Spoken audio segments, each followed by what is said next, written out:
Former Brother Low, welcome to lovely Las Vegas for Coast to Coast Hoops with myself, Greg Hoops Peterson, now part of the VSIN family podcast. We've got an excellent podcast for you as we're going to be joined in segment number 2 by a good friend, Ben Wilson, who does amazing work here at VSIN. He is one of the best play-by-play voices, in my opinion, in America. He does a little tennis, he does a little college baseball, college basketball, you name it, he does it. We're going to chat with him about just what he takes a look at this time of year in terms of the teams that he wants to /fade, how we take a look at some of these teams that are going through chaos, because obviously the biggest one is Jerome Tang with Kansas State, and obviously Steve Lavin over at San Diego, but there's a team out there in the WAC in Tarleton State that's dealing with a little bit of a situation with Billy Gillespie currently being on leave, so how do we take a look at those sorts of teams as well? And then we're going to take a look at the lay of the land in the Big Ten as well. In the final segment, going to get you guys picks and analysis on every game on the betting board for this College Basketball Friday as we hit some bank shots. If you have a question, comment, segment idea, what have you for this podcast,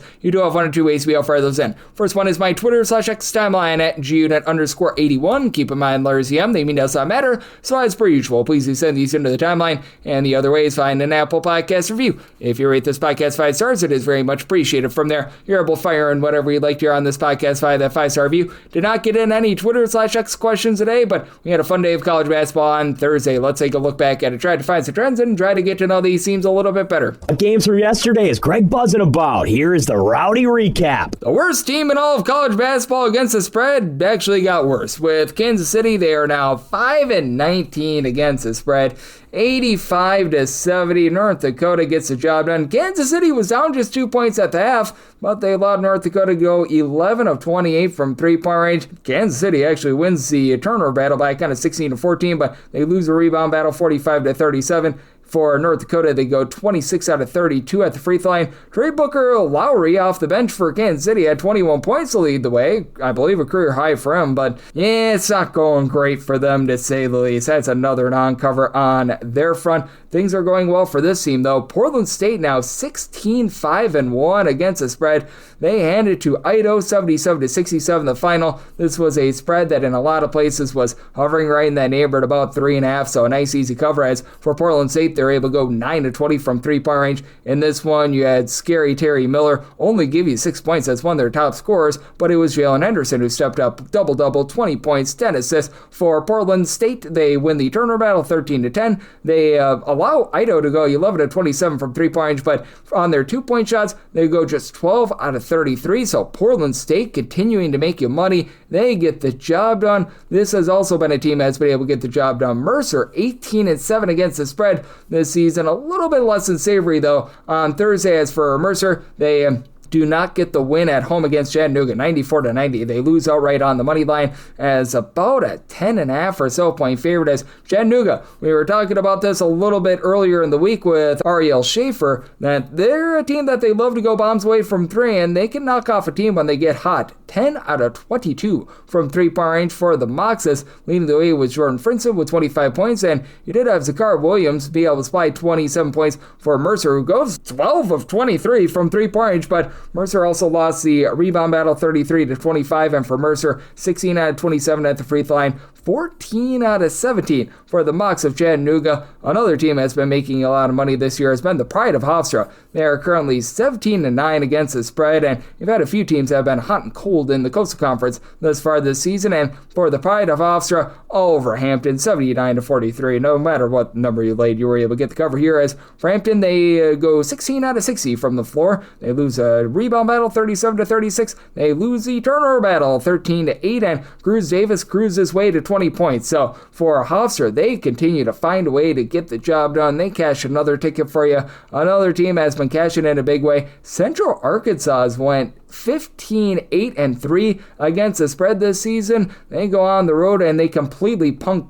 Stetson 88-76 the final. As this game actually got close, as Central Arkansas was up 52-26 at the half. This was a closing number of about 9.5, so you actually had to sweat this one out because Stetson just went on a bonsai charge in the second half. They go 15 out of 29 from three-point range overall. If you look at the second half and the second half alone for the Stetson team, they really got hot. If I'm not mistaken, 11 out of 18 from three-point range hot in the second half. But even with that, Central Arkansas finds way with Cam Hunter supplying 30 points. He's been a do-it-all guy for the team this far this season. For Central Arkansas, they themselves go 13 out of 33 from three-point, and they won the turnover battle 16-10. So Central Arkansas continue to be white hot. West Georgia has been another interesting cover team out there in the Atlantic Sun, by the way. They're currently 16-9 against the spread this season. They were not in action on Thursday, but I don't think I mentioned it on Wednesday. They got the cover against Eastern Kentucky, lost outright 81-80, but they've been another team out there in that conference that has been good for you. North Dakota getting back to them and their cover 17-10 against the spread as they were able to take down the Kangaroos. So they've been another rock solid team against the spread. And North Dakota State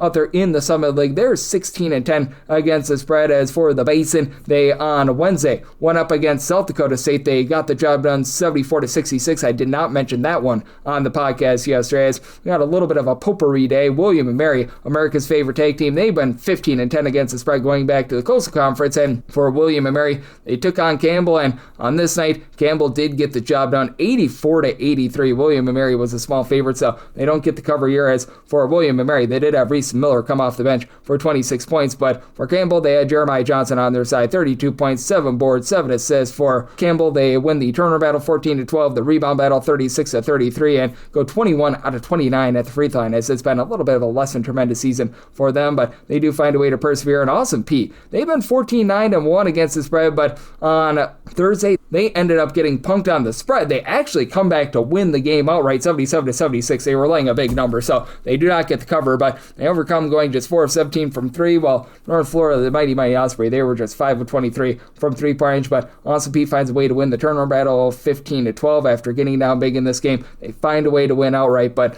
nowhere even close to being able to cover that number. If you're looking at a few of your other lesser against the spread teams that were in action on Thursday, it has not necessarily been the most amazing year for Marshall, 9-17-1 against the spread. They get down 16 points against Appalachian State, but they do find a way to persevere and get the job done, 94-93. They were doing this without their 7'4" big man, Matthew Van Kamen, and for Marshall, 11 of 25 from 3-point range, and they go 15-21 at the free throw line. Appalachian State entered the night a worst team in all of college basketball at the free throw line, 28-40, which is actually good for them, but for Marshall, they win the turnover battle 7-5. They find a way to persevere here, so they were able to get you to the window on this night. Texas Southern, they were your worst cover team in all of college basketball for the longest time, up to now 8-15 against the spread. Doesn't sound like much, but it does feel like they're starting to build a little bit of upward momentum. They go on the road, they take down Arkansas Pine Bluff 83-64. They were dealing with injuries all season long, and Jalen Weisinger has been a guy that hasn't contributed a ton for them. 25 points, 7 assists, 6 steals. He stepped up in a big way for the team, so they do find a way to be able to get that cover, so that helps them out. If you're looking at your top over and under teams in all of college basketball, Denver back-to-back unders. This was a total of right around about 161.5 overnight, so it just barely stays under. They go against South Dakota, and they absolutely take them down 90-70. The final for South Dakota, they go just 4 of 14 from 3-point range, and South Dakota only attempted 42 field goal attempts because they went 24 out of 35 at the free throw line. And for Denver, how about 23 out of 25 at the charity stripe with Carson Johnson, 32 points. So seems as though bookmakers have started to adjust on those Denver totals, so you were able to get an under. Another team has been really good to the over thus far this season has been High Point, certainly not a low point here with 17 overs and 9 unders. And for High Point, they play a very underwhelming game against UNC Asheville, but they definitely get the job done 74-48. The final, scary Terry Anderson, he was able to lead the way for the team as they're still dealing with the injury to Cameron Fletcher. He was able coming off the bench. He gave the team 6 points, 11 rebounds. That's a very encouraging sign for them, so perhaps he'll be back in the starting lineup sooner rather than later. But Anderson was able to drop 16 points, and for Asheville, they go just 5 of 22 from 3-point range. You had a lot of under teams that were in action in college basketball on Thursday, as well as really your main of them. We have been seeing a lot of unders in Stonehill games thus far this season with 7 overs, 19 unders. They've been dealing with injuries to guys like Will Batchelor and company, which has really been costly to them. And for Stonehill, they play themselves another slog as New Haven takes them down 64-51. And in some places, this opened as low as a 119.5, close about 121.5, still stays under the total. As for Stonehill, they go just 6 of 21 from 3, and New Haven was even worse at 3 of 17 from the outside, but New Haven out-rebounded them 43-32. And for New Haven, they had 29 points out of Jabari Fitzpatrick, which that was much of the scoring in the game between both teams. So that was an interesting one to say the least. Another good under team has been Fairleigh Dickinson, 8 overs to 17 unders. Another team out there in the NEC. They played themselves a slog of a game against Chicago State. Chicago State, a 1.5 point underdog. They find a way to get the cover in this 60-59 39, shall we say, bleeder of a game, as both teams actually shot it really well from three. Fairleigh Dickinson, 9 of 19 from three-point range. Chicago State goes 6 of 14 from three-point range. Not even a ton of turnovers. 9 for Fairleigh Dickinson, 8 for Chicago State. They just couldn't knock down their shots on the inside, and they were playing at a very, very, very slow tempo. So you're able to cash you another under out there. Another team has been able to cash you quite a few unders. UT Martin just 8 overs to 18 unders, as the OVC in general has had a lot of less than savory offensive teams, and they fall to Little Rock 67 to 65. So Little Rock, as the underdog, gets the outright win, and for UT Martin, just 10 of 35 from three-point range. So they win the rebound battle 45 to 32. They win the turnover battle 12 to 9, but they lose this game outright, even with Little Rock going just 11 of 18 from the free throw line, because they were cold on this night, but they were hot in terms of being able to get you an under as well. And then if you're looking at just other games of intrigue from college basketball on Thursday, we did see Memphis get absolutely blowtorched 87 to 66 up against South Florida. South Florida's been an up and down team all season long, but Isaiah Nelson, he was able to lead the charge in this game. 17 points, 14 rebounds. Memphis loses the rebound battle 52 to 39. They actually go 9 and 24 from three-point range, but for South Florida, they did a nice job winning that turnover battle 13 to 10. Doug McDaniel has been the top scorer for the team this season, just 7 points, and he seems to be in a little bit of a rut right now. And then Tulane on the road, they take down North Texas 77 to 71. So nice money line cash there, as Tulane has shot it much better from three-point range away from home rather than at home, and they won the turnover battle in this game 12 to 10. So that was a nice triumph for them. We had a lot of other mid-major games, but we're going to be focusing a little bit more on the weekend slate because, man, we've got ourselves 100 million billion games. You're going to be in for a 5-hour podcast tomorrow, and if you're taking a look at trend-wise what we're getting in college basketball, I do have to point out, had to do this ahead of the Hawaii game, as Hawaii is obviously one of your best under teams in all of college basketball, going into that game against Cal Poly, 7 overs to 15 under. So at the time that this podcast comes out, you'll know whether or not they were able to extend that as well. But if you're looking at trend-wise what we're getting in college basketball, it has been an unders and an underdog season with 2,334 unders at 2,278 overs, so 50.6% hit rate to the under, and underdogs earning at 51.5%, 2,375 to 2,236. And if you're looking at the last 7 days in college basketball, overs are starting to have a little bit of a charge. 170 overs, 161 unders, while the underdogs, they're having a charge as well. 175 and 156 against the spread. That's darn near 53%. So that's where we're seeing college basketball right now, and that's where we're all getting trend-wise. Coming up next, it is that time of the podcast that we are joined by our good friend Ben Wilson. He does such amazing work here at VSIN and so much more. We're going to be chatting with him right here on Coast to Coast Hoops with myself, Greg Peterson, now a part of the VSIN Family Podcast. Side edge this college basketball season? Well, VSIN experts use CBB Analytics, the most comprehensive college basketball analytics platform in the world. See injury impact, on and off data, clutch time performance metrics, first versus second half splits, and so much more. Utilize the promo code of VSIN, that is VSIN, to get $30 off and find your betting edge over at cbbanalytics.com. That is cbbanalytics, all one word.com. For anyone that is new to VSIN, well, I wish you a friendly hello. This is an attention to anyone that is new to VSIN because you're able to get some free stuff with our daily newsletter. It's a great way to catch up on everything that's happening in the sports betting world. It's delivered straight to your inbox every single morning. VSIN's newsletter offers picks, data, strategies for the day's betting menu, and so much more. Sign up for free today over at VSIN.com/newsletter. That's VSIN.com/newsletter, and start receiving your free newsletter tomorrow morning. That is VSIN.com/newsletter. Stay ahead of the game and bet smarter with VSIN. And we're back here in lovely Las Vegas for Coast to Coast Hoops with myself, Greg Peterson, now part of the VSIN Family Podcast. Always great to be joined by this man, as we've got Ben Wilson aboard. One of the best play-by-play men in the business. He does some indoor football. He does college basketball. The baseball season is starting up. He does baseball. He does just a little bit of everything, and he does so also well. This man has been an ace with regards to tennis as well, so he truly is a jack of all trades. You're able to follow him on the old Twitter/X at his first name Ben, his last name Wilson, and underscore after that, and then the number 1 altogether. And Ben, it's always a pleasure, my friend. Thank you. Hey, Greg, always a blast being on. And yeah, we look at the calendar. We're just a few weeks out here from Selection Sunday. So I was just in the Dallas area over the weekend. And I mean, what a huge win for TCU on the road at Oklahoma State. Like, you got these bubble teams now trying to fight for position. So it is one of my favorite times here, the lead up. And just personally, we're getting ready for the WAC tournament, which has had a few off the court storylines, as you obviously know, as well. So what a wild time it has been. Oh, it certainly has been wild. It's been a lot of fun, and we've got ourselves a lot that's happening in the Rising League as well. We're both men from the great state of Wisconsin, and how do you take a look at that race with Doug Gottlieb getting the ridiculous suspension on Wednesday? Now they're going to be having to go out this weekend without him on the sidelines for a game, and that's a conference that we're going to be seeing taking center stage here in the next few days with Green Bay, ironically enough, playing Oakland on Friday, and I think that that's going to be very much interesting to take a look at, with Wright State being that shock team that has really been able to rise up the standings. Yeah, it's interesting how that league, I feel like I've really more followed Oakland on a night-to-night basis just because they have been your classic whack-a-mole small conference team. I feel like you have no idea what you're getting out of that team. And I guess it makes sense. When you don't really play any defense, you play it at an insanely fast tempo.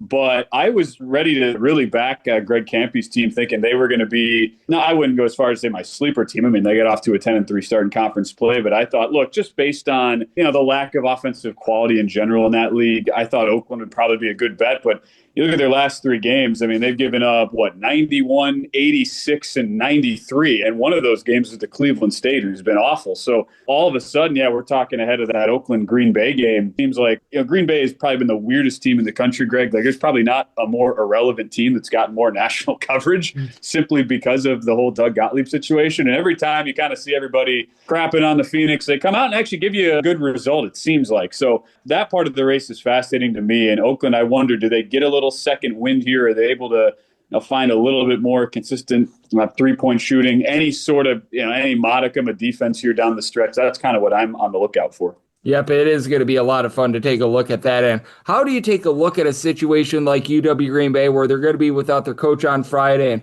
obviously, we've seen a few coaches get canned. San Diego, they are now without Steve Lavin. They moved on there. Jerome Tang, we've all been making a lot out of the Kansas State situation, and they ironically enough go out there and win on Tuesday against Baylor. I think that looking at these teams that go through a midseason coaching change are always so interesting, because it feels like some of them just roll over and die, and then you get an example like Kansas State, where first game without Jerome Tang, they looked about as good as they've looked all season long. And I'll do one better. I mean, we've got in the WAC this year, Billy Gillespie, and this is not the first time it's happened, but he's taken a medical leave of absence. So those are other ones too, where even though it might not be, it's not the same as a coach completely out the door, he's still there. I mean, I can tell you from covering those teams in the past, even when Gillespie was there, but he was on sick leave, it wasn't like there was a ton of communication there every single day. He kind of gave the reins to, in the past, Joseph Jones and now Glenn Cyprian, and there is an interesting dynamic there. And I mean, Tarleton State just had this massive interstate rivalry game where they beat Abilene Christian in overtime earlier in the week. And I know we're recording this before they host Southern Utah, where they're favored, but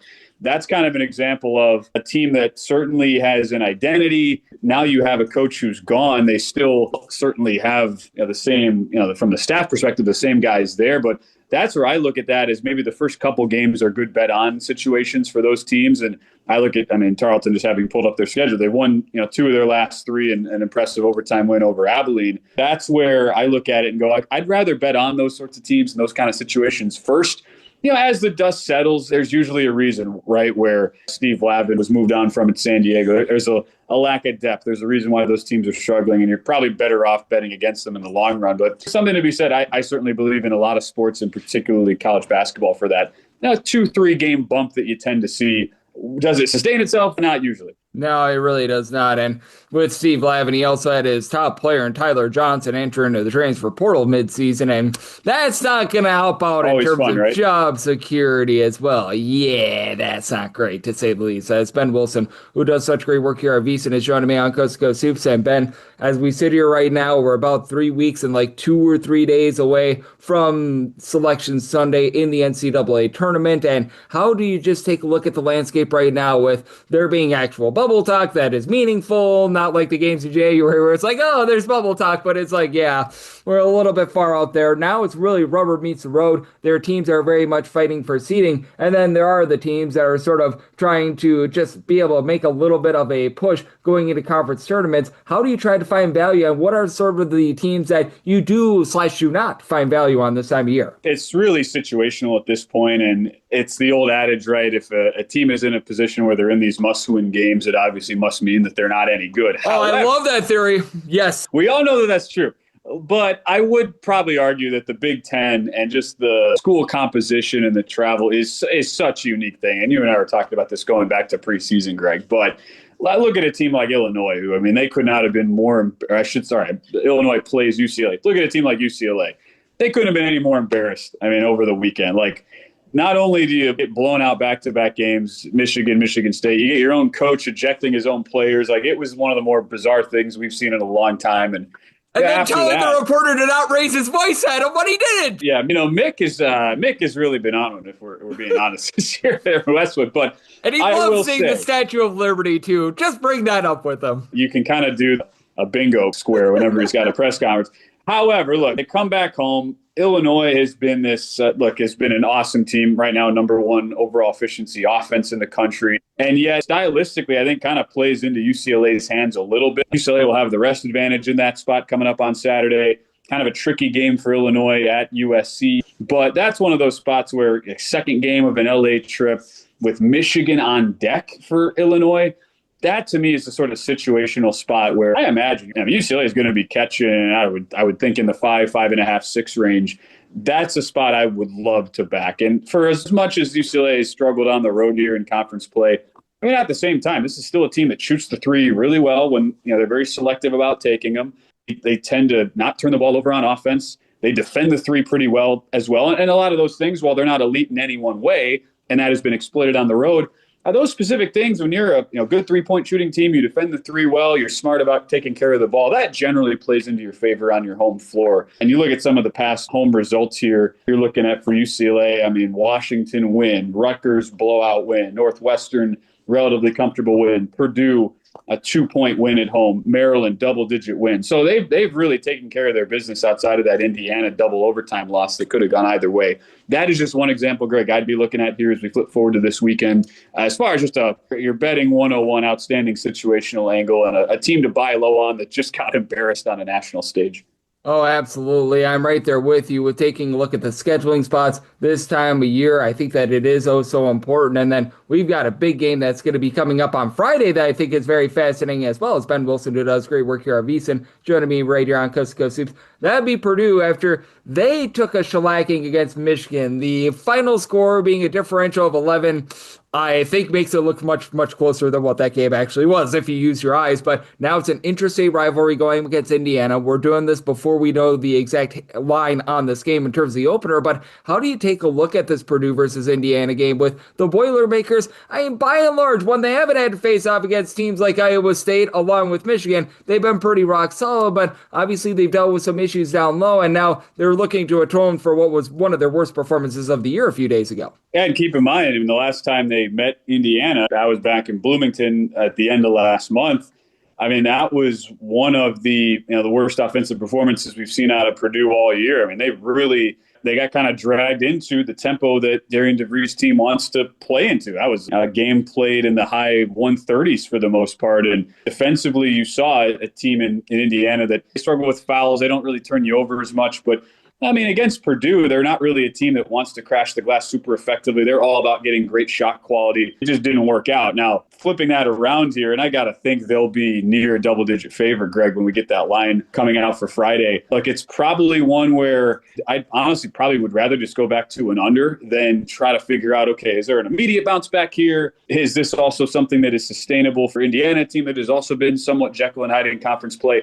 I see this playing again as kind of a banger grinder of a game that ends up getting played kind of in the high 130s, low 140s once again. And that based on the projected modeling lines would have this is probably a game that ends up in the 149, 150 range as far as the total goes. So when in doubt with some of these teams that it's hard to get a good feel on. And remember, the last time that Purdue had lost a game after a decent winning streak, they went on and dropped 2 straight, including a home game against Illinois. So it's not like they're just an auto bounce back candidate here in Purdue based on what's happened to them this year. I'd rather just take an under, look for this to be one of those super grinders of a old school Big Ten game between bitter rivals and just keep the sides out of it. Yep, neither team is really looking to push tempo, so very well said there. And that is going to be a fun one that is going to be coming up for Friday. And just how do you take a look at this entire Big Ten landscape? Because I think it's very decided right now. After what we saw earlier in the week, Michigan is clearly that top team. We don't have much of a debate there, but I think that the push for number 2, because you mentioned Illinois playing against UCLA,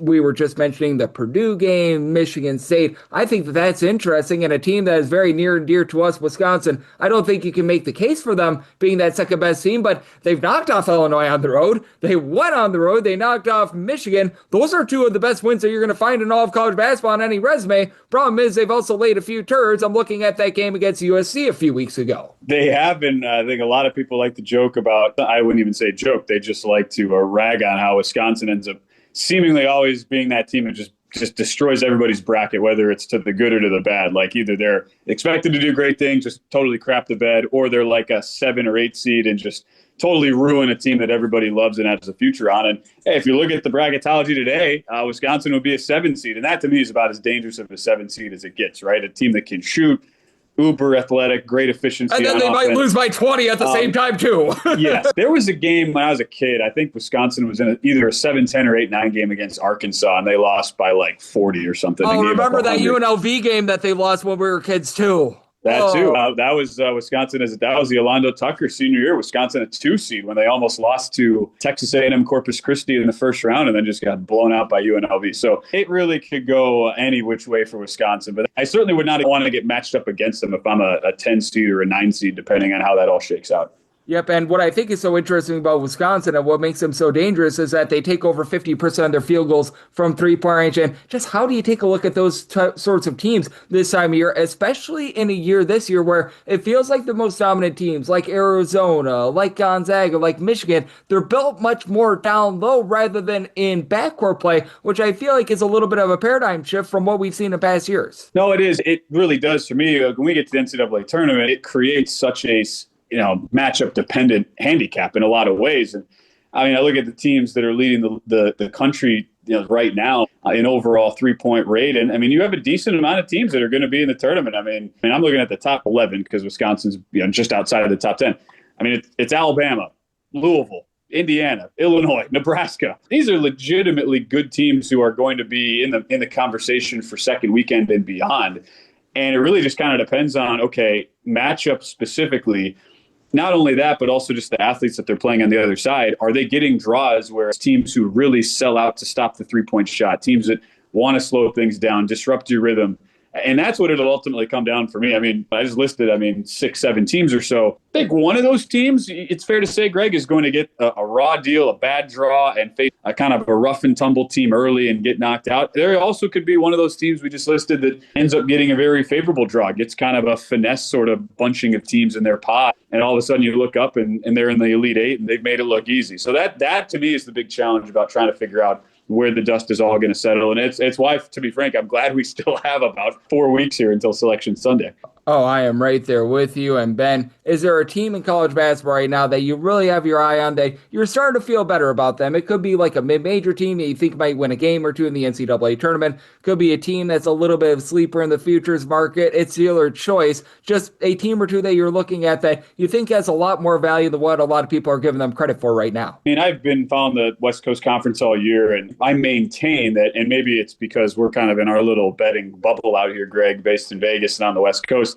Like, we watch a lot more of these games than maybe the general public do. And so maybe there's just that natural urge to say, if there's a year where you have a really good mid-major league like that, you go, wow, the disrespect is just out of this world. But I still maintain that, the disrespect here for the WCC is, pretty prevalent. And like St. Mary's, they've got on a 9 seed line right now. Santa Clara would be a first 4 team if the tournament were to start today. That's according to Joe Lenardi at ESPN. I think those are pretty disrespectful spots to bracket those teams respectively if we're talking about it. And a lot of that's going to determine on how does the draw play out for the WCC tournament. Gonzaga, Santa Clara, St. Mary's all within a game of each other right now. But I look at the Santa Clara, St. Mary's, and I'll just kind of lump them in together. And those are teams that play in completely contrasting styles, yet their strengths are absolutely elite. I mean, St. Mary's is a legit top 25 defense who will slow you down. Is that a good combination against a really athletic, dynamic offensive team who can push the ball? Probably not. But if they can avoid a number of those teams, I think St. Mary's can certainly make a run. And same thing can be said for Santa Clara on the other side. They love to push tempo. They are an underrated team from an offensive standpoint that shoots the ball really well on the interior. They do a really good job of at least crashing the glass, getting second chance opportunities, and force a lot of turnovers on the defensive end. So I actually came away pretty impressed with Santa Clara, how they held up against Gonzaga, even though I know they lost that game last weekend, lost by 8 and gave up a ton of points. They proved to me offensively, like they can run with basically anybody in the country. And I just want to lump those two in because I think there's a really good chance we end up with 3 WCC teams. And what usually happens is you get the masses and the public who haven't watched any of those teams play all year. And they go, oh, what are these teams doing? I'm not going to pick them. I'll take a TCU, like a brand name, over a Santa Clara. But to me, that is a big mistake based on what I've watched out of those clubs this year. Oh, absolutely. I've loved what I've seen out of Santa Clara this season. They do a great job in terms of generating turnovers. Honestly, a little bit down with their three-point shooting, but they're doing the fundamental stuff like generating turnovers, rebounding much better this year as well. So I'm right there with you. And Ben, I know you're doing a great job getting set for what is going to be a big stretch run in college basketball, but you do some tennis. College baseball is back in our lives. I know that you've been doing some play-by-play work there. You're doing a little bit of everything and doing so also well. So love to get people at home know it's on tap for you and how people are able to follow along with all that work on social media and other platforms. Yeah, sort of a potpourri right now, if we were to describe it. So Ben_Wilson, the number 1. That's where I'm at. I try to post all the stuff I'm doing, post some clips and all that. But just ready to rock here, WAC tournament. We've got all of our coaches meetings here, Greg, starting in the first week of March. So really excited to see how that all shakes out. Still a lot to be decided. We don't even know if Utah Valley is going to be in the tournament. And they would be the favorites. So that all remains to be seen, and just excited really to see how that's going to play out this year. Yeah, that is going to be very interesting because the WAC is right now trying to essentially blackmail them with not putting their games on TV or anything like that. So if you had a game or two on your schedule for Utah Valley, you probably had that one postponed or something like that. It's a very unique situation what's happening there with the WAC, to say the least. So that's going to be fun. I know that Ben has been doing a lot of WCC games, and every single time he joins me, he lends such amazing insights. So a big thanks to Ben for joining me on Coast to Coast Hoops, now part of the VSIN Family Podcast. And coming next, it is that time of the podcast. They give you picks and analysis on every game on the betting board for this College Basketball Friday as we hit some bank shots.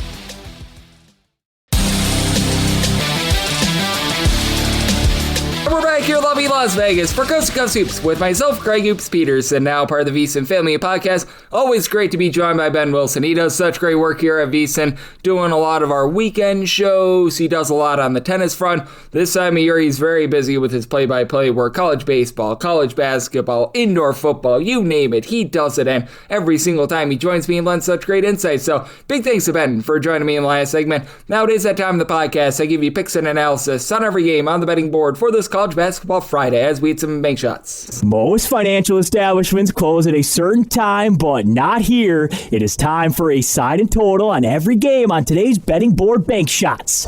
Do note that as per usual, any changes that are made to these plays will be listed up on my Twitter/X feed at @GUnit_81. We are going to be going in Las Vegas rotation order, which is very easy today. That would be time order because we don't have any extra games or anything like that. It's a pretty slim board on this Friday, but it should be a fun one. And how about if we get things started? It's 869, 870 Akron on the road against Ball State. Ball State is a home underdog of anywhere between 13.5 to 14 points. So this game, 145.5 to 146.5. Set my line at 14. So 13.5 is my max lay, but I'm going to be willing to lay it. This Akron team has just been awesome on offense. They play at a fast pace. They're 67th in the country in terms of total possessions per game, and yet they just do such a great job in terms of executing a bit of everything. 4th in the country in terms of points scored on a per possession basis. Ball State is not 4th. They're 335th in terms of points scored on a per possession basis, and Ball State would love nothing more than to make this a slog. They are 329th in the country in terms of total possessions per game, and really the lone thing that this Ball State team has been able to do a relatively solid job of is being able to generate turnovers, and that's specifically at home. Away from home, they really don't, but overall for the season, they're about 72nd in the country in terms of turnovers generated on a per possession basis. This does leap into the top 40 when they are at home, but man, now you're going going to have to compete with an Akron team that has a big giant advantage on the glass. As for Ball State, they're just getting absolutely blowtorched down low. You've got Davion Hill and Armani Ziegler, who have combined for 25 points per game. Between the two of them, you get 9.2 rebounds per game, and they're the lone two guys on the roster that are giving you over 4.2 rebounds per game. So that's less than savory. You've been able to get a little bit of production here out of Mason Jones, who's been able to give you about 4 boards and a steal and a half per game. But this team is outside the top 3 with their 2-point and 3-point shooting percentage, outside the top 275 in terms of opponents' 2-point shooting percentage.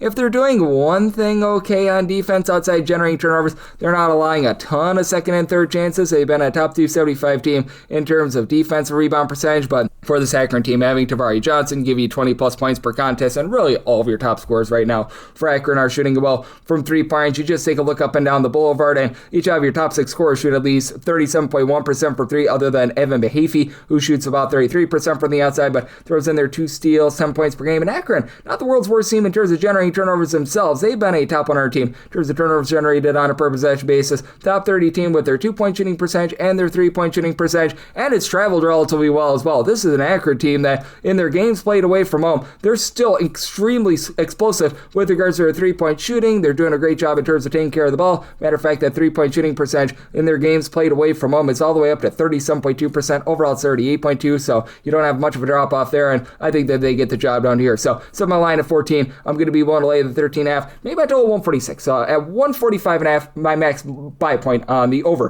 871, 872. St. Peter's is on the road against Iona. Iona is a 1.5 point favorite. Total on this game, 139.5 to 140.5. It's come down from the opener of 142, but I still like the under because you do have a St. Peter's team that has been themselves really good in terms of generating turnovers. In terms of turnovers generated on a per possession basis, you've got a St. Peter's bunch that's checking in 22nd in all of college basketball. This is an Iona team that has been country average in terms of taking care of the ball. The one thing that Iona has been doing a really good job of is guarding the 3-point line. Top 45 team in the country in terms of opponents' 3-point shooting percentage, and they're a good team on defense. They're a top 115 team in terms of points allowed on a per possession basis. St. Peter's about 98th in the country, though they are giving up about 14.8 points more per 100 possessions when they're away from home rather than at home. But I still did settle on St. Peter's being a 1-point favorite. I like them on the money line, mainly because I do think that they're going to be able to win this game from within. Now, St. Peter's is not shooting it well. They're outside the top 3 with regards to their 2-point shooting percentage and their 3-point shooting percentage. The one place where they actually shoot it okay has been at the free throw line. St. Peter's, they shoot 75.3% the charity stripe away from home. That's a top 100 mark in all of college basketball, but the way that this team should be able to rack up second and third chances is supreme. 11th in the country in terms of percentage of the missed shots that become an offensive rebound, and in games played away from home, that goes up to 38.6% of their misses becoming an offensive rebound.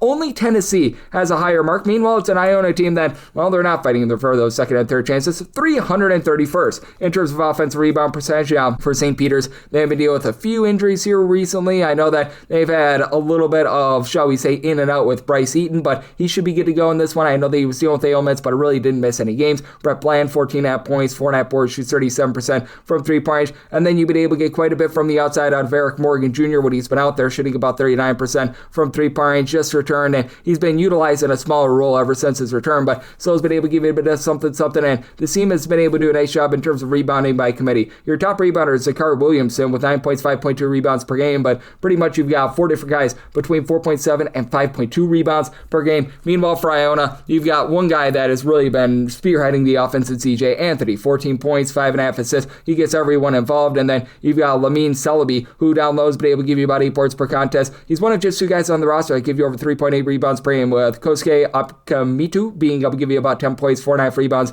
per game, and then Toby Harris has been your sharpshooter from the outside, shooting about 40.5% from 3. If Iona's put on the free throw line, they only shoot about 70.9% at the charity stripe, and they're really not good on the inside. They're outside the top 250 with their own 2-point shooting percentage. In terms of opponents' 2-point shooting percentage, they're outside the top 225 with that regard as well. It is a St. Peter's team that has done a really nice job in terms of being able to guard inside, by the way, as well. They're a top 75 team with regards to opponents' 2-point shooting percentage. They do a nice job pushing you off the 3-point line. They're a top 100 team in terms of fewest attempts that come from 3-point range, and I do feel like with the way that St. Peter's generates turnovers, the way that they hit the boards on the offensive glass, they get the job done. Set my line at 1. I like St. Peter's on the money line, and like the undersub, I total out at 139. 873, 874. UW Milwaukee is going to be on the road against Detroit. Detroit is 1.5 to 2.5 point favorite. 150 to 152.5 is the total, and I said Milwaukee as an underdog of 4.5 points, so I'm going to be willing to lay the number. This Detroit team was not shooting it well from 3-point range in non-conference play. They were shooting less than 31% from 3-point range outside the conference.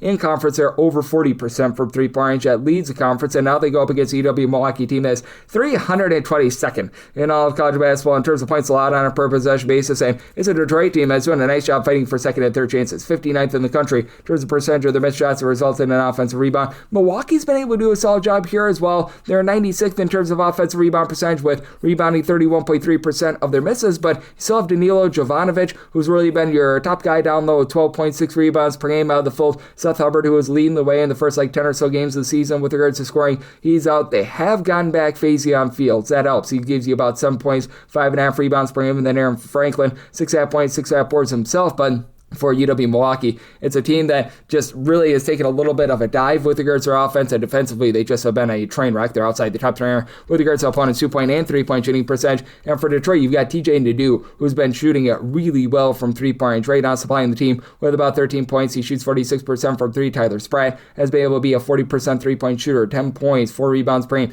Even though this team is so good on the offensive glass, you don't have a single guy other than Ledger Geeter, who Geets done with about 7.6 rebounds per game, give you over 5 boards per contest, but they just do such a great job by committee. Now, Detroit is not going to put you under any sort of duress whatsoever. They're outside the top 3 in terms of turnovers generated on a per possession basis, and they're giving it up inside themselves. They're outside the top 275 with regards to opponents' 2-point shooting percentage, but they've been able to do a nice job in terms of being able to guard the 3-point line, and with UW Milwaukee suffering so many injuries in terms of their front court, I do think that that's going to win out. As a matter of fact, for Detroit right now, they're allowing teams to shoot only about 33.2% from 3-point range. That compares to UW Milwaukee's right now allowing you to shoot 38.3% at a roadside shoot court venue. Do think that this is going to be a little bit of an up and down game. Milwaukee, country average team, about 178th in terms of total possessions per game. You've got a Detroit team that is up to about 114th. They sped themselves up in conference. I think that this is close enough for late game felling to be able to get you that over. And for Detroit in a pressure spot, they do shoot 75.9% of the free throw line, top 70 mark in the country. So made Detroit the 4.5 point favorite. Willing to lay it, and I like the over. So my total 156.5, 875, 876. Princeton is on the road against Brown. And what can Brown do for you? Well, they win this game by more than a point, they'll make you money. They're 1.5 point favorites, so on this game, 129.5 to a 130.5, and made my total 129.5. So 130 plus, I'm going to be in on the under. You've got two teams that are just incredibly slow. With Princeton, they're checking in at 345th in the country in terms of total possessions per game. Brown is a bit faster at 243rd. A little bit of a warp set. They played at double overtime game to begin the season over at Vermont. And for Brown, they're really not getting a lot going on offense. They've been able to have Landon Lewis do a solid job supplying the team with 16 points, 7 boards, pair of assists per contest, and actually shoots 38.5% for 3, albeit on very low volume. But he is the lone guy on the roster right now, giving you double figures. And if you look at Brown in terms of points scored on a per possession basis, they're a nice hearty 334th in all of college basketball, and strangely averaging more points per possession when they're away from home rather than at home. Meanwhile, you got a Princeton group that they very much live and die by the 3 ball. They're just touring 66th in the country in terms of points scored on a per possession basis, and for Princeton, their 3-point shooting takes quite a bit of a dive away from home. 35.6% at home, 32.3% in a roadside shoot court venue, and it is a Brown team that has been able to do a relatively solid job in terms of being able to guard the 3-point line, but I still did set Princeton as a 1.5 point favorite, mainly because I just don't trust in this Brown offense to be able to get things going. And for Princeton, they've been a good 3-point shooting defense as well, 73rd in the country in terms of opponents' 3-point shooting percentage. Brown is 89th in the country in terms of their opponents' 3-point shooting percentage, but let's say that Brown is in a pressure spot. They shoot 68.8% the free throw line. That's just inside the top 300 in all of college basketball. Adrian Ochino has been able to give you about 9 points per game. And I like Jeremiah Jenkins, 8.5 points, 5 assists, pair of steals per contest for a Brown team that is legitimately a top 75 team in terms of turnovers generated on a per possession basis. Princeton has taken a little bit of a setback with regards to their ball security, but still a top 150 team in terms of fewest turnovers on a per possession basis. They will not put you under duress. They're outside the top 330 in terms of turnovers generated on a per possession basis, but Princeton, they shoot more like 75% at the free throw line. Dalen Davis, who was dealing with an injury towards non-conference play, he's back. He's giving you 15 points, shooting 39.5% from 3. Jackson Hickey, he shoots 39% from the outside. Jack Stanton, 11 points, 37.5% 3-point shooting. And with Princeton, they do a pretty solid job in terms of not allowing you to grab second and third chances. They are not grabbing offensive rebounds for themselves. They are well outside the top 275 in terms of percentage of their missed shots. They result in an offensive rebound. And to the credit of Brown, they're pretty solid on defensive glass, 83rd in terms of percentage of missed shots that result in an offensive rebound. Princeton is 64th, though, and in games played away from home, that does ascend into the top 50, with teams only grabbing 25.1% of their misses as an offensive rebound. So I think that you get a slog of a game, set by total 129.5. So at the 130 plus, I'm in on the under, and I like Princeton on the money line, set them as a 1.5 point favorite. 877, 878. You've got Oakland playing goes to UW Green Bay, and UW Green Bay is a 6.5 point underdog. 155.5 to 156.5 is the total. Keep in mind, Doug Gottlieb going to be wrongfully suspended for this game. Yes, I did say wrongfully, but that does not change the handicap whether he was rightfully or wrongfully suspended. I set my line to 7. 6.5 is my max lay with Oakland. I didn't have to adjust too much for Doug Gottlieb being out because he's still going to be able to do the game planning and everything like that, but I do think that you're going to get yourself a nice expose of points, even though Green Bay is a super slow team. Green Bay is 338th in the country in terms of total possessions per game. You've got an Oakland team that's looking to gun it much more, 56th in the country, but neither of these teams are really doing a great job on defense. UW Green Bay is giving it up from three-point range, 337th in all of college basketball in terms of opponents' three-point shooting percentage. If you look at points allowed on a per-possession basis, this UW Green Bay team is a nice hearty 339th in all of college basketball. Guess who's right there towards the bottom with them? Oakland. This is an Oakland team that in terms of points allowed on a per possession basis, they are checking in at 328th in the country, and they're only giving up about 0.9 points more per 100 possessions when they're away from home rather than at home. And both of these teams have been top 100 teams in terms of taking care of the ball. Fewest turnovers on a per possession basis. They don't generate any turnovers on you either, and really neither of these teams give themselves second and third chances. And Oakland's main bugaboo has been the fact that they're well outside the top 300 in terms of defensive rebound percentage. This is despite the fact that you've got Bari Navarula along with Mike Hoagie, who have been able to combine for about 27.5 points per game. They both give you 6 rebounds per game. Isaac Garrett, 14 points, 7 boards, but then you've got Brody Robinson, who I think is the X factor in this game. 17 points, 6.5 assists, shoots 35% from 3, and then Zaire Wells shoots at Wells from 3-point range at 40%. Meanwhile, for Green Bay, you're still going to have your full allotment of guys, even with the Doug Gottlieb suspension. CJ O'Hara has been sort of that do-it-all, jack-of-all-trades. 4.5 boards, 14 points. Doesn't shoot it well from 3, but Marcus All does. 5.5 boards, 14 points, 2.5 assists, 41% 3-point shooter. Preston Rudinger has been able to shoot about 42% from 3-point. And it's an Oakland team that is looking to drive the ball inside a little bit more. They're a top 75 team in terms of percentage of their shots that come from inside the 3-point line, even though they do shoot about 34.3% from 3-point. And it's a Green Bay team that right now they're shooting about 36.5% from 3. That's a top 55 mark in the country, but Oakland has been a top 185 team with regards to opponents' 3-point shooting percentage, and Green Bay outside the top 250 with regards to opponents' 2-point shooting percentage. In a pressure spot, it is a Green Bay team that they do shoot about 75% at the free throw line, and so does Oakland. As a matter of fact, identical 74.9% percentages. I do think that Oakland has a little bit more here, especially with Doug Gottlieb not being on the sidelines. Didn't change my handicap too much, but I do think that in this spot, Oakland finds a way to get the job done in a game where you might not get a ton of possessions, but you're going to have very efficient offense and inefficient defense. Set my line at a 159 with the total, like the over, and I'm going to be willing to lay up to 6.5 with Oakland. 879, 880. Fairfield plays Osu Sacred Heart, and Sacred Heart is a underdog here of 4.5 points. Total on this game is anywhere between 155.5 to 156.5, and I set Fairfield as a 7-point favorite, so I'm going to be willing to lay this number. It's a Fairfield team that, yeah, their 2-point shooting percentage is not great, but they're doing the little things really well. They're taking care of the ball, being a top 85 team in terms of fewest turnovers on a per possession basis, and then they're in the top 35 with regards to percentage of the missed shots that become an offensive rebound. Fairfield just 286th in the country with their 2-point shooting percentage. Sacred Heart, they're hovering right around about 248th, though they've actually been shooting a better percentage when they've been away from home rather than at home, but Sacred Heart, name of the game for them is 3-point shooting. They take 50.1% of their field goal attempts from 3-point range. That is a top 15 mark in all of college basketball, and for Sacred Heart, they're a pretty good 3-point shooting team at 36.3%. That only goes down to 35.5% away from home, but Fairfield at home is allowing you to shoot less than 29.5% from 3-point. You're in the top 60 with that regard, and for Fairfield, I love what you get out of Braden Sparks. 17 points, 2.5 assists, shoots 40% from 3. Down low, you've got Brandon Benjamin, Declan Wolfinger, that combined for 18.1 rebounds per game between the two of them. You're getting about 27 points per contest as well. Deuce Turner down for what? Only about 8.5 points per game, but he does a nice job on defense as well. Holland Rollins has been able to throw in there about 3 boards. He's been a nice mixer and shaker for this team. And then on the flip side for Sacred Heart, they do get back Anquan Hill, a guy that at 6'9" has been overall being able to give you about 18.6 rebounds per game. Last year shot 40% from 3, down to about 33% this season, but was dealing with injury since he's come back. He's been shooting well above 36% from the outside. Then Jan Farrell, Deshaun Giddens, Niall Ralph Byer. Your top three other scores, your other three double-figure scores, all shoot at least 40% from three. Farrell, 11.5 points on 41% three-point shooting with 5 rebounds per game. Ralph Byer doesn't really give you a lot of boards or assists, but shoots 42.5% from three, 13.5 points per game. Giddens, 14 points, 42.5% three-point shooter, but you're not going to get a lot of tempo in this game either. Sacred Art, about 198th in terms of total possessions per game. Fairfield, 263rd. I think that Fairfield is able to do a relatively solid job hunkering down on defense, protecting the ball, and getting this thing slowed down to really their tenor. I set my line at 7, so I'm going to be willing to lay with Fairfield. Sacred Art is about 300th in the country in terms of total possessions per game, so in on them, and I'm going to be in on the under, so by total 153, 881, 882. You've got your toilet bowl game between Canisius and Rider.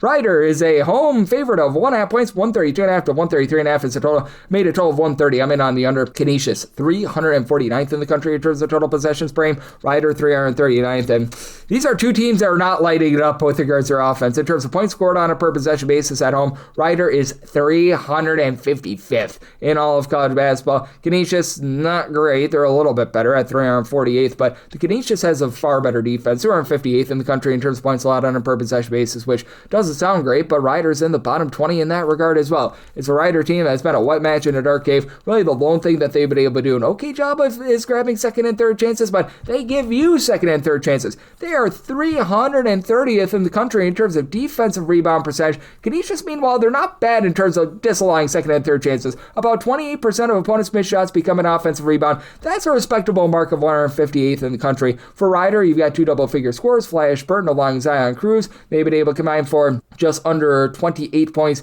per game. Neither shoots about 30% from three. And as a matter of fact, you've got A.B. Coulibaly, who's right now giving you 3.5 points, shoots 35.5% from three. He is the only man on the roster right now for Rider that's shooting above 30% from three. As they shoot 27.8% as a collective. If you include non-Division I games, that is the second worst mark in all of college basketball. Now, Rider has been a top 125 team in terms of their offensive rebound percentage, but Canisius is a better team on the glass, and I really like your two main scorers for the team, Khalil Singleton along Brian Nadanja. They both give you 13.5 points per game. Nadanja is able to throw in their 5.5 boards, and then Michael Everbrow, 7 boards, 3 assists, a steal per contest, 9 points per game. You've been able to get good production as well out of Miles Wilmoth down low. He's been able to give you about a block, 5 rebounds per game. Canisius has been able to do a relatively okay job in terms of being able to hit the boards. Then they're a decent team in terms of guarding the three-point line. Top 200 team with that regard. They shoot about 33.5% from the outside. They're weak on the inside, but so is this Rider team. And I do think that in a game where it's going to be super ugly, both of these teams are outside the top 240 in terms of turnovers on a per possession basis on offense, and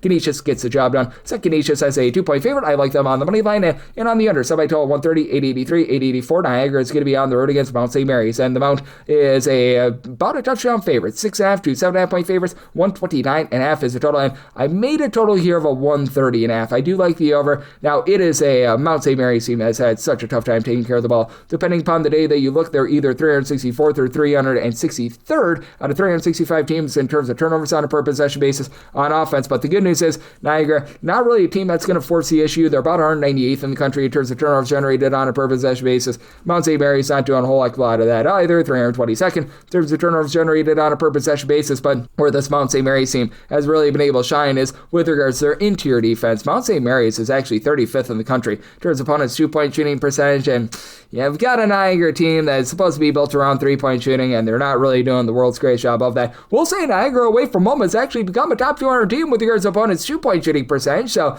that helps out a little bit. And for this Mount St. Mary's team, they're slow, but they're not snail's pace slow like Niagara. Niagara 364th in the country in terms of total possessions per game. Mount St. Mary's more around about 233rd, but for Niagara, they've been dealing with an injury to their top scorer, Justin Page. We have seen him out of the fold in the last 5 games, so if you don't have anyone on the roster, if he's out, that gives you over 8.5 points per game. Justin Hawkins, 8.3 points per contest, shoots about 40% per 3. Trendor Waters shoots 38% per 3, and overall, Niagara is about a country average team, shooting 33.7% from the outside, but that home and road split is very dynamic with Niagara. They shoot 39.9% from 3-point range at home, 30% away from home. Meanwhile, Mount St. Mary's, shoot about 31.5% from 3-point range at home, but and should be able to control things down low against a Niagara team that's outside the top 335. Here's the percentage of the missed shots resulting in an offensive rebound. You've got Will Short, Josai Sabino, who combined for 9.5 rebounds per game.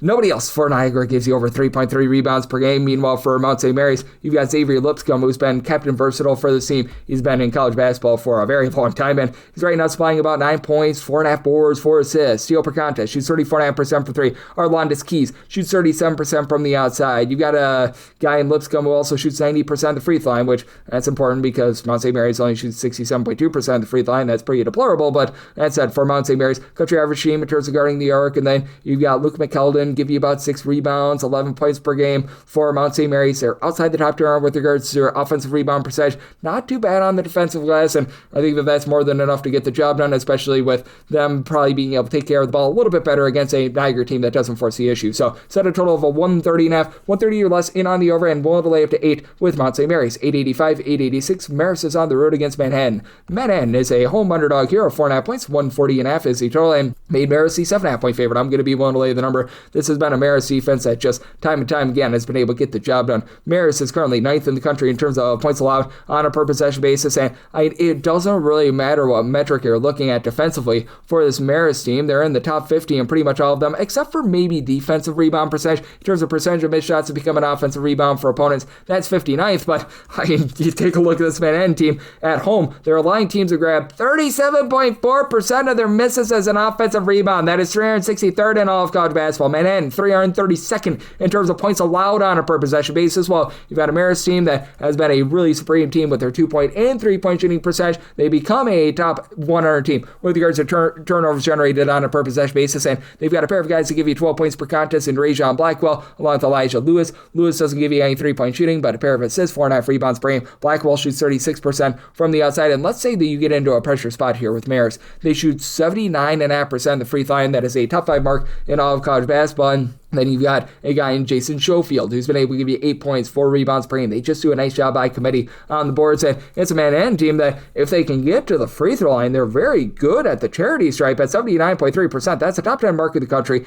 Jaden Winston has been your main man, 16 points, 4 assists, 2.5 steals. He shoots about 38.5% from 3. Frazier Knight at the Roxborough, 6 boards, 11.5 points, shoots in the mid-30s from 3-point range. So you like what those guys bring to the table, but without Will Sidner, this team just has not had a lot of pop down low. They're outside the top 300 with their own 2-point shooting percentage, outside the top 270 in terms of opponents' 2-point shooting percentage. And with this Marist group, what else I love about them is that they really don't do a ton in terms of putting you on the free throw line either, and that's big against a Manhattan team that does shoot it so well at the free throw line. So this is a circumstance where I think that the Marist defense does win out. They've been able to slow down games quite well all season long in terms of points allowed on a per possession basis, being as strong as they are, along with being 306th in terms of total possessions per game. I do think that you get an under, so somebody told 139.5, like the under, and I'm willing to lay up to 7 here with Marist. 887, 888. St. Louis plays those at VCU. VCU, an underdog here of 7.5 to 8.5 points. 165.5 is the total, and made my total 164.5. I'm in on the under for St. Louis. This is a team that's doing it all. They're a top 8 team in terms of both points scored and points allowed on a per possession basis, and I recognize that this is a team that is playing quite quickly in terms of total possessions per game. This team checks in 32nd in the country, but I think that defense holds up just enough to be able to get you the under, as VCU has been slowing themselves down a little bit more in your conference play. They're down to about our 9th in the country in terms of total possessions per game, and it's a VCU team that has been a pretty good 3-point shooting team when they have been just at home or away from home. 36.5%. That's a top 50 mark in all of college basketball, but St. Louis, they really do it all. This team is right now shooting 41.4% for 3. That goes up to 42.6% at home. That is number 2 in all of college basketball, but then on the defensive side of things, they really don't give you any clean looks. As St. Louis is good but not great with regards to generating turnovers, they just rely upon not being able to give you any good looks whatsoever. Right now for the St. Louis group, they're allowing teams to shoot from 3-point range 28.3%. That is a top 5 mark in all of college basketball. And when you think of St. Louis, you think of Josh Schertz and Ravi Avila, and Avila is right now your top scorer, but this is very much a whole is greater than the sum of its parts team, as right now you've got, if you include Brady Dunlap, who gives you 7.7 points per game, each out of your top 8 scorers give you between 7.7 to 12.7 points per game. You don't have a single guy that gives you over 5.7 rebounds per game, but you've got 6 different guys that give you at least 4 rebounds per game. You've got a pair of guys in Avila along Quinton Jones, and throw in there Amari McCautry as well. Throw a trio of guys. They give you between 3 and 4.3 assists per game. Just so much versatility up and down the boulevard. I love what you've been able to get out of Deion Brown, who's been able to give you about 5.5 boards, 11 points per game. Trey Green shoots 46% from 3. Brady Dunlap shoots 46% from 3-point range. And for VCU, this is a team that has a relatively nice collective of guys as well. Terrence Hill has become that top scorer with about 14.5 points per game, throws in their 3 assists, and you've got Laser Djokovic, who's saying 6'10", good versatility, 13.5 points, 39% from 3, but I think that he's going to have a tough time with Abala. You've got Brandon Jennings shooting about 39.5% from 3, 9 points per game, no relation to the former Milwaukee Bucks, Brandon Jennings, and for VCU, the name of the game for this team has been getting to the free throw line, top 15 team in terms of free throws attempted on a per possession basis, but for the St. Louis team, because they're not necessarily a team that's going to force the issue and generate a bunch of turnovers, they've been able to do an okay job of holding up with that regard. They will give you a few free throws, but at the same time, they're also a top 5 team with regards to opponents' 2-point shooting percentage, top 10 team with their own 2-point shooting percentage. They've been playing bully ball on the glass, being a top 25 team with regards to rebound percentage. Just such a complete team, and I think that VCU is going to have a tough time matching up with that, especially when you consider the fact that VCU has been giving up a little bit from 3-point range. VCU, in terms of opponents' 3-point shooting percentage, they're about 160th in the country. I think that St. Louis gets the job done and does just enough to keep this under. So I'm on line on 11.5. I'm willing to lay with St. Louis, and I like the under, so I total 164.5, 889, 890. Merrimack is going to be playing up to Siena. The Saints of Siena do find themselves as an underdog of 3.5 points, and her total is between 131.5 to 132.5. It's at a total of a 128.5. I am liking the under, as for these two teams, they are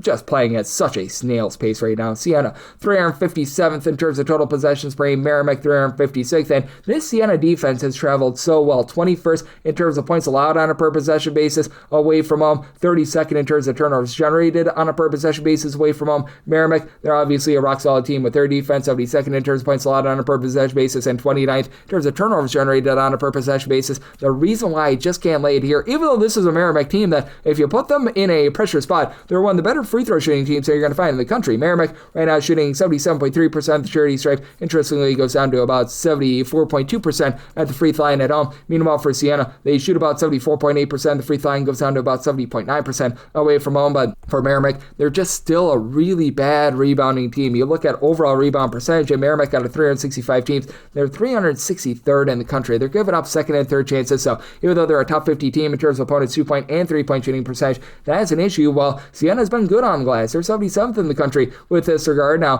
for Merrimack, you've been able to get a little bit more out of Todd Brogna. He comes over from Sonil, and he gives his team a little bit of versatility, throws in there about 4 boards per contest, so he's been able to help out. And KC Ogokazi, while he only gives you about 5 points, 5 boards per contest, he does throw in there turn to your 2 blocks per game. Your main 2 scorers are KVR Kennedy along there and Shelton. Shelton, 16 points on 35.5% 3-point shooting. Kennedy shoots 35% from 3, but really doesn't tend to a lot of threes. Here's the main facilitator, 4 assists, 2 steals, 4.5 boards, 17.5 points per game. But again, you just have a lot of issues down low with this team being outside the top 260 as well with their own 2-point shooting percentage. Meanwhile, you've got a Siena group that has been able to do such a good job with regards to their perimeter defense. And for Siena, you've been able to get good production out of Gavin Doty, 17 points, 7.5 boards. He shoots about 33% from 3. You've been dealing with the Tasman Goodrick injury all season long, and that has not slowed this team down whatsoever, with having Brandon Coyle step up, give you about 8.5 points, 4.5 boards. You've had Francis Fofak be able to give you about 11 points, 5 boards, pair of assists per game. I think that Siena, a team that does a great job taking care of the ball, top 100 team in terms of field turnovers on a per possession basis. They hold in there what I think is going to be an absolute slug of a game. Somebody told 128.5, so I like the under, and I'm willing to take 3+ with Siena. Made them a 2.5 point dog. 891, 892. Indiana on the road against Purdue. Purdue does find themselves as a 10.5 point favorite. 148.5 is the total. Simple line at 9.5. 10+ is my buy point on Indiana. Neither of these teams are necessarily going to grab a bunch of second and third chances on the glass, especially Indiana. Indiana is right now, in terms of percentage of the missed shots that results in an offensive rebound, 270th in all of college basketball. Meanwhile, you've got a Purdue team that they've been able to do a much better job with that regard at 29th, but even though this is an Indiana team that they don't pull in their second and third chances for themselves, they don't really allow you those second and third chances either. They've been allowing teams only grab about 27.9% of their missed shots as an offensive rebound. Meanwhile, you've got a Purdue team that they've been able to do a nice job in terms of disallowing those as well. But at home, that goes up to 27.2%. And for Indiana, while you don't really have anyone outside of your main just do-it-all guy in Tucker DeVries, give you over 5 rebounds per game, 14 points, 5.5 boards out of him, you've been able to have Sam Alexis be able to chip in there about 4.5 boards. Lamar DeMar Wilkerson has been a nice go-to scorer, 21 points on 38.5% three-point shooting, and that's going to be big in a game that sets up to be a massive slog. And though Indiana, not a strong team on the boards, they are a top 20 team with their two-point shooting percentage, a top 50 team with regards to opponents' two-point shooting percentage, though we know that the specialty of this Purdue team is being able to launch from three, as Purdue is a top 5 team with regards to points scored on a per possession basis. They shoot 37.5% from three-point range. That is 27th in all of college basketball. Well, Indiana, away from home, that does go down to about 32.6% from the outside in a game where there shouldn't be a lot of turnovers. Indiana's outside the top 275 in terms of generating turnovers on a per possession basis on defense, top 65 team in terms of protecting the ball on offense. For Purdue, they are a top 20 team in terms of fewest turnovers on a per possession basis on offense. On defense, outside the top 240 in terms of generating turnovers. Fletcher Loyer, 13.5 points, shoots 39% from three. Braden Smith, 15 points, 8.5 assists, shoots 41% from the outside. And then you've got down low the guys that should be able to dominate this game. Oscar Clough, Trey Kaufman-Renn, combined for 16.3 rebounds, 23 points per game. Don't forget about Daniel Jacobson. He doesn't give you a ton of rebounds, but block and apper contest as well for Purdue. Just a really efficient team on offense, but they do allow some open looks inside. They're outside the top 170 with regards to opponents' two-point shooting percentage. I think that that's going to be just enough for this Indiana team to remain lively, and I think that you get good offensive execution, just not enough possessions for the over, as you've got an Indiana team that in terms of total possessions per game is 223rd, and Purdue, a very slow controlled team, 307th in the country. So set my total 147.5 here at the 148 plus, and on the under, and I'm going to take 10 plus here with Indiana in an interstate rivalry, and wrap things up with 893, 894. Bowling Green is on the road against Miami of Ohio. Miami of Ohio is 7.5 to an 8.5 point favorite total on this game, 152.5 to 153.5. I do like the under. I set my total at a 149, as you've got a Bowling Green team that has been a little bit slower than expected under Todd Simon. Typically, it seems like to run 108th in the country in terms of total possessions per game is still solid, but would expect it to be a little bit faster. Miami of Ohio is up to 43rd in terms of total possessions per game, but keep in mind they had that overtime game against Buffalo that did warp things a little bit, and Miami of Ohio is actually seeing a downtick with their three-point shooting at home rather than away from home. They shoot 36.3% from three-point range at home compared to 40.1% away from home. Now, if they can't get the three ball working, this Miami of Ohio team is still really, really good on the inside. How about third in the country in terms of their two-point shooting percentage? But they're going to be facing a Bowling Green team that I think can slow them down. Bowling Green has been tremendous in terms of generating turnovers, 55th in the country in terms of turnovers generated on a per possession basis. That goes into the top 45 in a roadside shoot score venue, and they're not allowing a lot of second and third chances. Bowling Green, top 75 team in terms of defensive rebound percentage. Miami of Ohio, if they do have a little bit of a bugaboo, they don't give themselves second and third chances. They're outside the top 270 with regards to offensive rebound percentage. Now on defense, they also allow teams at home to grab only about 24.1% of their misses as an offensive rebound, so they've been relatively strong there. Antoine Woolfolk has been able to give you about 5.5 rebounds per game, and Ian Elmore has been that top rebounder for this team, 12 points, 5.8 rebounds per game, and both of those guys are able to give you outside shooting. Elmore shoots 43% from three. Woolfolk, he shoots about 37% from the outside. You just take a look up and down the boulevard at this Miami of Ohio team. You just have three-point shooting upon three-point shooting, but for Bowling Green, having Javonte Campbell, I think, is a big X factor for this team, as he is a top 5 player in the country in terms of steals per game. He's your top scorer with 18.5 points, 4.5 boards, 3.3 steals, 5 assists. Only shoots about 31.5% from three. And Bowling Green, a whole hum 34% three-point shooting team. They're good on the inside, though. They're a top 100 team with regards to opponents' two-point shooting percentage. Bowling Green, I'm not going to call them good with their three-point shooting defense. I'm not going to call them bad with their three-point shooting defense. They're checking in right around about 112th in the country, but it travels. In games played away from home, teams are shooting just 31% from three-point range against them. That is a top 45 mark in the country. I think that that's going to be just enough for them to remain lively in this game. With Bowling Green, they've been able to be a top 100 team in terms of points allowed on a per possession basis. I like what Meyer Wool is able to bring you, about 6'8" or so, shoots 40% from three, 11 points per game. I think the Miami of Ohio stays undefeated, but I do think that pressure of being undefeated does get to them a little bit. I think that Bowling Green is able to hang in there. So my total 149, I'm in on the under, and I'm willing to take the points here with Bowling Green, made them a 7-point dog, and that wraps things up for the Friday edition of Coast to Coast Soups, now part of the VSIN family podcast. If you do like hearing from this fine podcast, Coast to Coast Soups, you're able to subscribe wherever your podcast, Apple Podcasts, Google Play, Spotify, Stitcher, and TuneIn. If you have a question, comment, segment idea, whatever you for this podcast, you do have one or two ways we offer those in. First one is my Twitter/X timeline at @G_D1. Keep in mind, letters EM, they mean does not matter, so per usual, please do send these into the timeline. And the other way is find an Apple Podcast review. If you rate this podcast 5 stars, it is very much appreciated. From there, you're able to fire in whatever you'd like to hear on this podcast via that 5-star review. I'm coming at you guys every single day on this podcast with picks and analysis on every game, every day, so I'll be back with you once again tomorrow. Thank you.